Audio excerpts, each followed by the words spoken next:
Hello, my fellow kin. Welcome back to the channel. It finally happened, 9:30 a.m. Eastern Time, and our brand new Army rule and a whole bunch of other goodies and previews just dropped for the leagues of Votann. So let's take some time to do a deep dive into this video, into this preview, talk a little bit about what the new Army rule is, how it functions, how it works, some of the other little things that are littered throughout the article that maybe some people missed but are pretty insane, and why I'm really excited to have this new rule, and also what some of my concerns might be just based off this one article that I've read.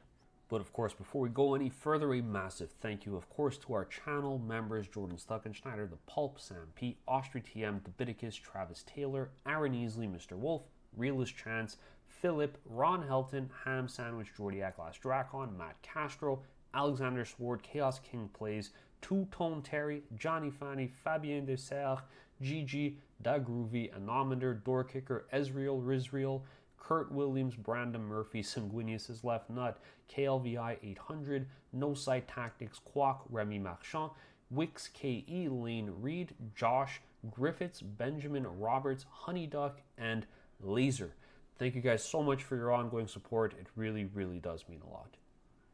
So, jumping in, our new Army rule is called Prioritized Efficiency. So, no more Judgment tokens, fully out of the game. Your ability to, something kills a unit, they get one token, or at the beginning of the game, you handing out sets of tokens, it's all gone. And thankfully, I'm really happy that that has left, because it has, in my opinion, opened up so much more design space for the Army, as we'll see in just a moment. So, the new rule is Prioritized Efficiency. Now, this is really like kind of thematically like you are accruing resources, right? Like you're going on objectives and you're getting resources.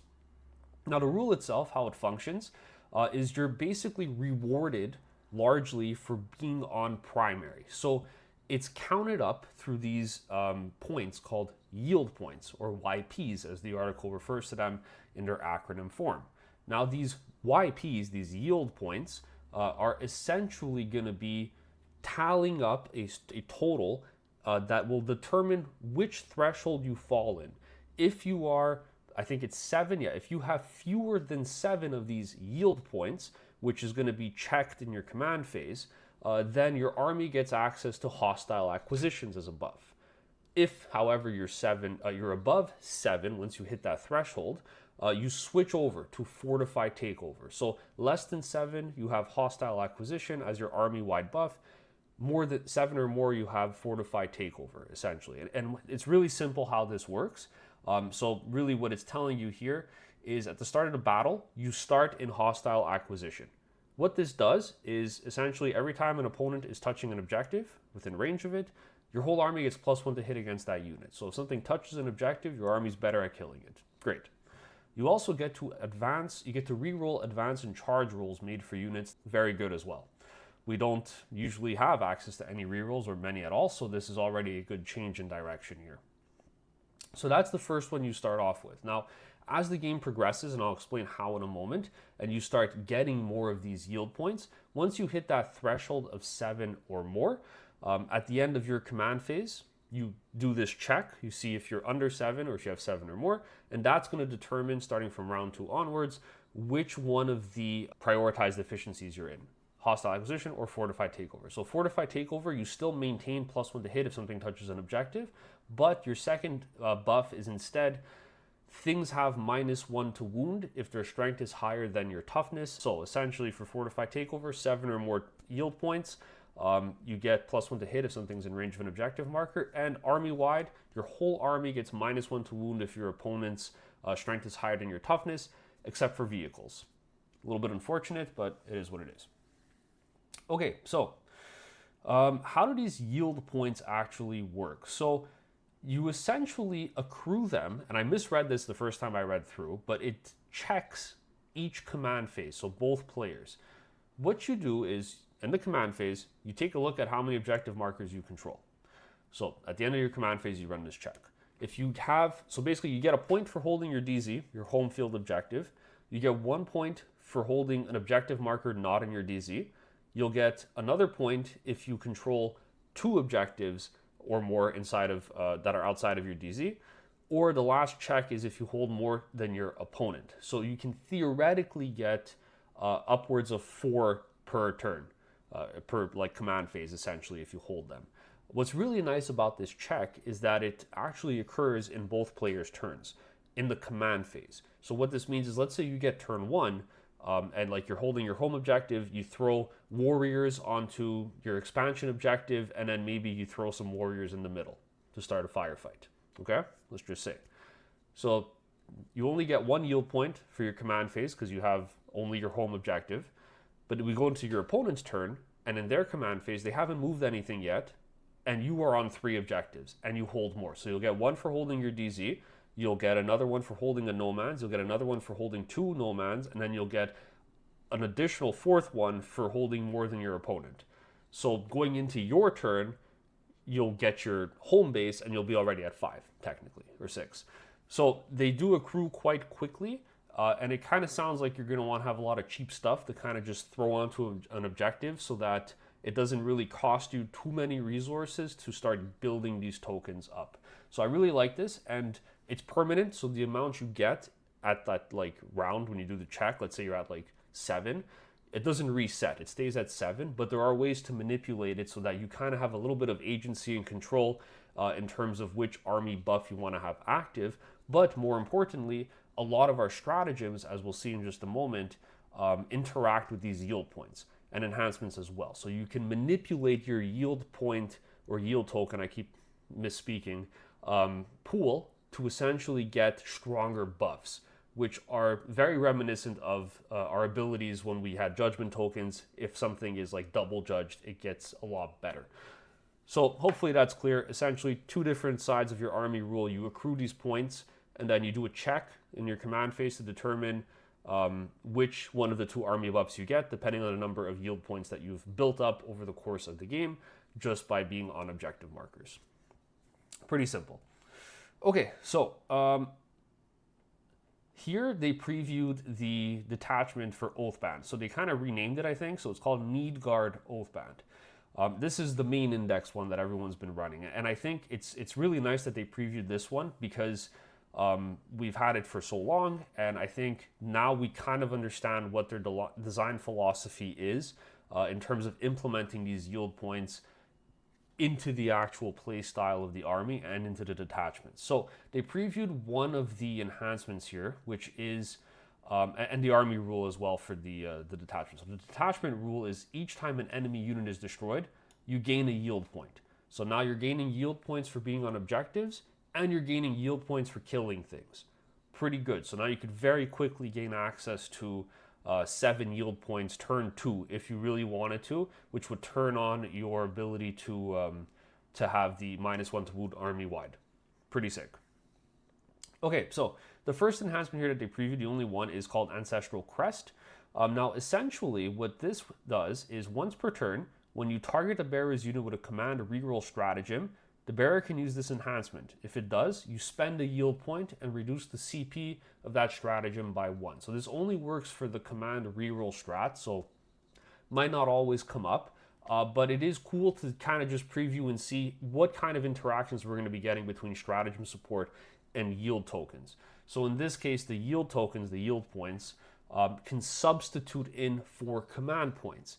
And while this one is like, okay, it's fine, you know, command rerolls could be interesting on a unit if you have to reroll a charge. Maybe you're in the second mode of your army rule, you don't have access to reroll charges anymore and you need to use one. It just costs you a yield point.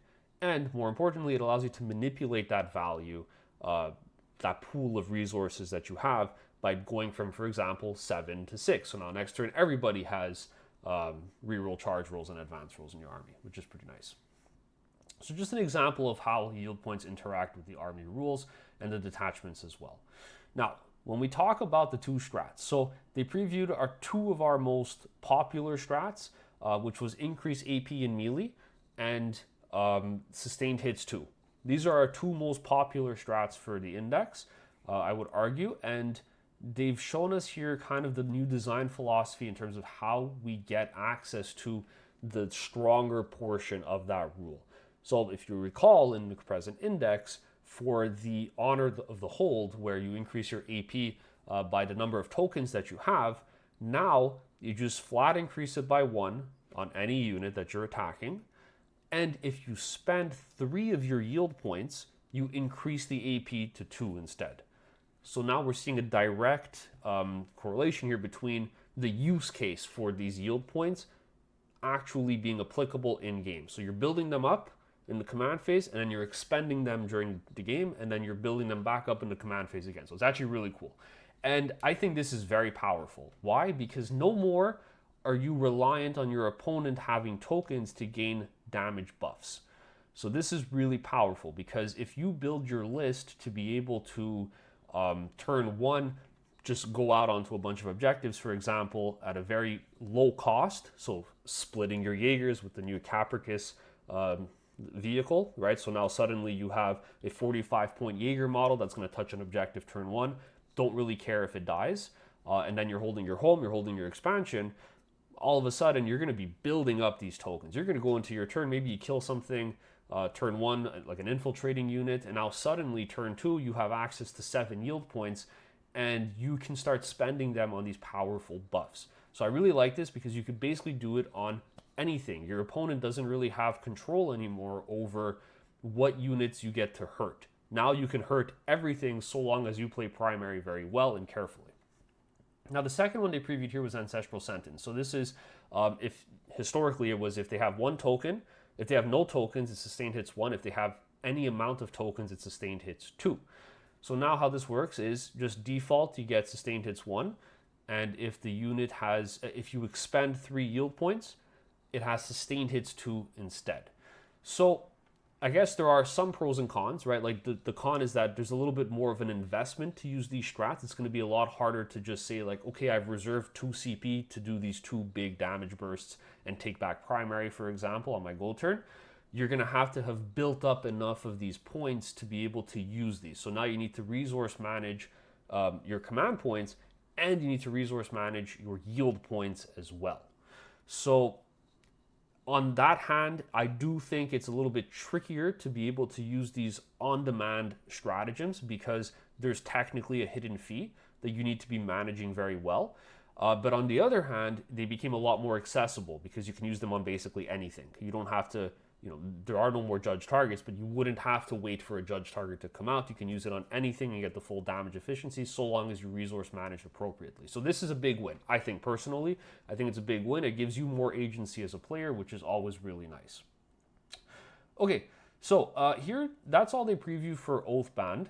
But now they talk a little bit about some of the other detachments that we'll be getting. And if any of you are like me and you've been browsing the subreddit all day trying to see if there's any leaks, one of them did get called out yesterday for having a Berserk battle line detachment, which a lot of people said, myself included, that is probably fake.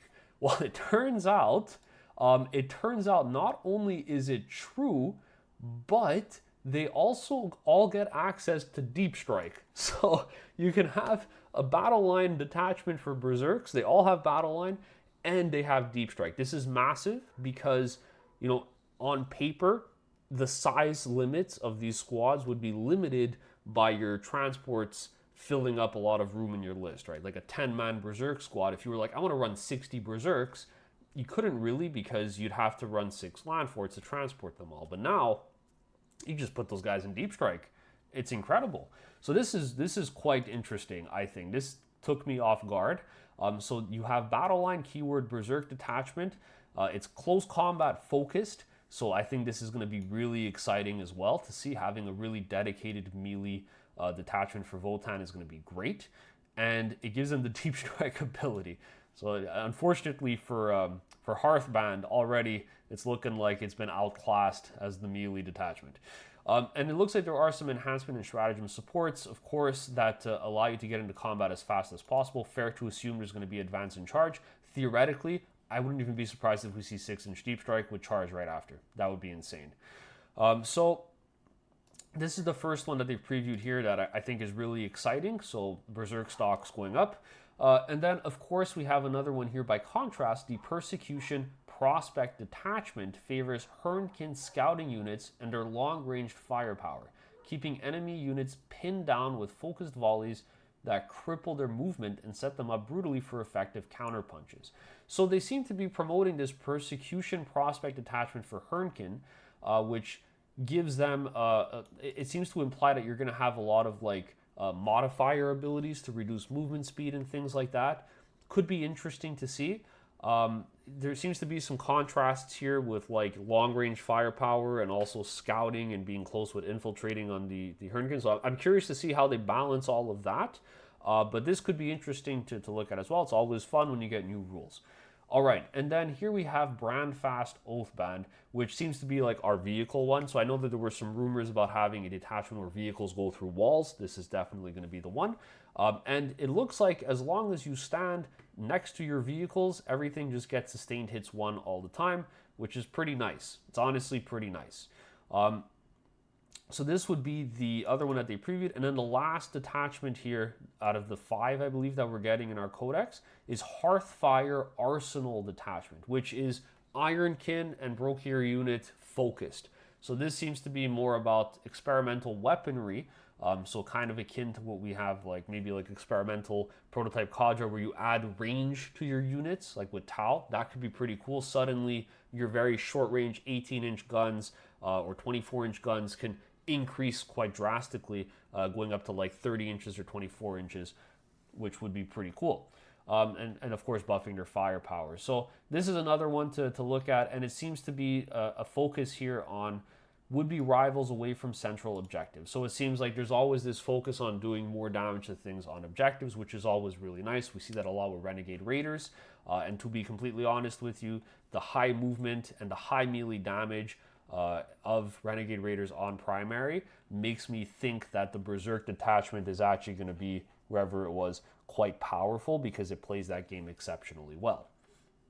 So just this is what they've kind of previewed for us.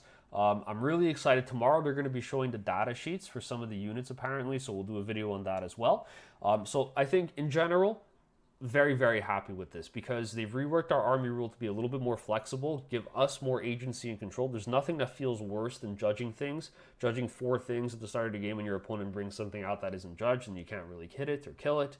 And now suddenly you get these army-wide buffs. It looks like there's the ability to have these yield points interact quite dramatically with the detachments, which means they'll all be very flavorful, they'll all feel very unique, and they'll all be functioning under the same umbrella of the wider army rule, despite being very distinct playstyles, which I think is fantastic. My only concern, and again, I haven't seen any data sheets that's coming out tomorrow, but my only concern reading this, assuming we keep our present data sheet stat lines relatively the same, I'm a little bit worried about being BS4 still. It seems to be the case because the implication here is your whole army gets +1 to hit if something's on an objective. Don't really see our army hitting on 2s if something walks on an objective. That would be very powerful. A little bit too broken. But that also means conversely that we're probably staying at a BS level of 4, which means if something doesn't touch an objective, you're hitting it on 4s. And if something pops smoke or stealth, you're hitting it on 5s. I don't like that. Like, I'm hoping that, you know, we're going to be excellent at killing things on objectives, but I'm kind of worried about things that aren't on them. So hopefully they kind of reshape a lot of our data cards if this is the design that they want to go for, that we can bring units in that are kind of like objective agnostic, sort of like how the Thunderkin are token agnostic right now. So that we have units that can actually play outside of primary and do damage. Like if someone just doesn't want to touch an objective with their cheap stuff and with their expensive stuff and just sends their cheap things out, I want to still be able to interact with those expensive pieces and not have to hit them on 4s or even 5s. So hopefully we do get some support to help with that. And I think otherwise, I'm very excited. Let me know what you guys think down in the comments below, but I think this is basically everything I could have hoped for in terms of a redesign of our army rule and just honestly giving us more agency and control to play a game of 40K.